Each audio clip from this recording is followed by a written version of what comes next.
নিজের দিকে খেয়াল করো। একভাবে খেয়াল করছো আসলে আমি যে নিজের বড় মনে করি এর কোনো অস্তিত্বই নাই।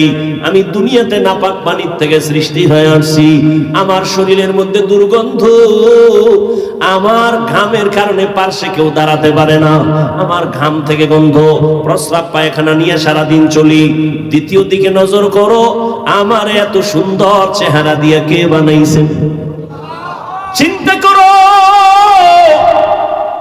এত সুন্দর কে বানাইছেন? একটু চিন্তা কর। তৈলের ফ্যাক্টরি থেকে তৈল বের হয়, লবণ আসে না। লবণের ফ্যাক্টরি থেকে লবণ আসে, কখনো তৈল আসে না। আসে? ভালো করে খেয়াল করো রে বাবা।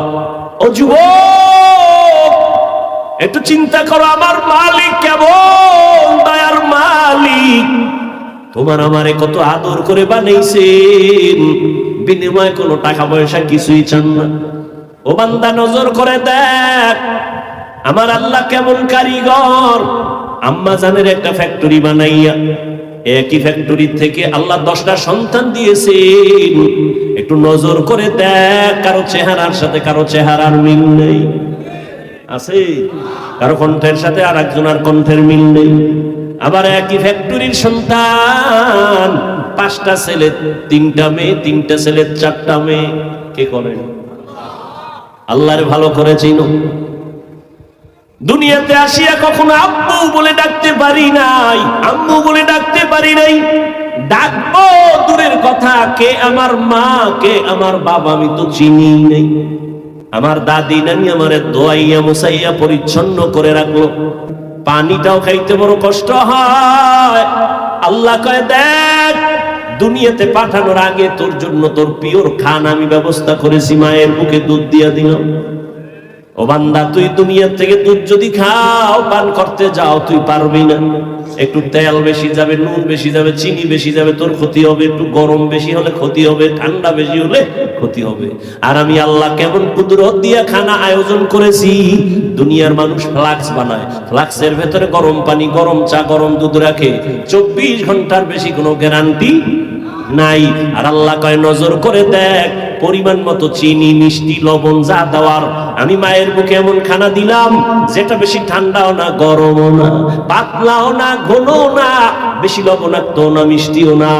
ওই ফ্লাক্স বানায় দিলাম 24 ঘন্টা না, 2 বছর পর্যন্ত মায়ের দুধ পান করবি, একটা সেকেন্ডের জন্য দুধ নষ্ট হবে না।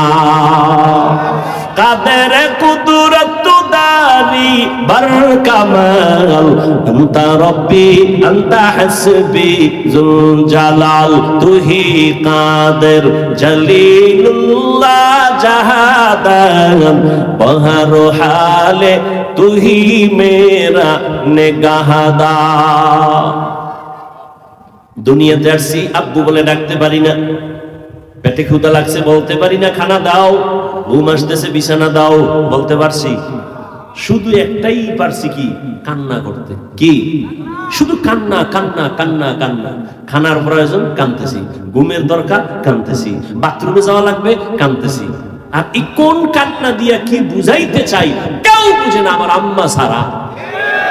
দাদিও বুঝে না, দাদাও বুঝে না, আব্বাও বুঝে না। আব্বা কয়, কাঁদে কেন? ক্ষুধা লাগছে, খানা দাও। আম্মা কয়, মাত্র 3 মিনিট আগে খানা দিছি। তাহলে বাচ্চা কেন কাঁদে? ঘুমের আগে বাচ্চা কাঁদে, ওই কান্না এখন বলে বাচ্চা ঘুমায় যাবে, ঘুমের কান্না। আম্মা জান আমার কান্নায় বুঝছেন আমার এখন ঠান্ডা লাগে, তাড়াতাড়ি কাঁথার দরকার। আমার কান্নার কারণে আম্মা বুঝছেন আমার এখন বাথরুমে নেওয়ার দরকার, বাথরুমে নিয়ে যাইতে। ও বান্দা, আমি তোরে আস্তে আস্তে বড় বানাইছি।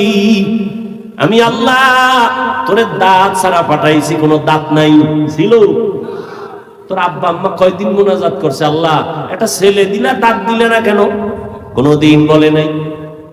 আল্লাহর কাছে কোনদিন বলে না, আল্লাহ আমার সন্তানের দাঁত দাও, আমার সন্তানের তুমি তাড়াতাড়ি হাঁটা দাও, হাঁটার তৌফিক দাও। কোনদিন বলে নাই। আব্বা আম্মা কোনদিন বলে নাই কথা বলার শক্তি দাও। আল্লাহ কয়, যখন আমার প্রয়োজন আমি মনে করছি তোর কল্যাণের জন্য, তখন আমি দাঁত দেওয়া শুরু করলাম। উপরের দাঁতরে বলছি নিচের দিকে বাড়তে থাক, নিচের পাটির দাঁতকে বলছি উপরের দিকে বাড়তে থাক। বাড়তেছে, উপরের দাও বাড়ে, নিচের দাও বাড়তে বাড়তে যদি আবার একটা জায়গায় গিয়া বলছি স্টপ, যদি আমি স্টপ না কইতাম তাহলে নিচেরটা যাইতো উপরে, উপরেটা উপরে যাই খরচ হয়ে যেত। ঠিক নেই? যখন আমি নিষেধ করেছি চুপ, আর বাড়তে হবে না, আমি আল্লাহ পাক রব্বুল আলামিন সব পজিশন মতো দিয়ে দিলাম।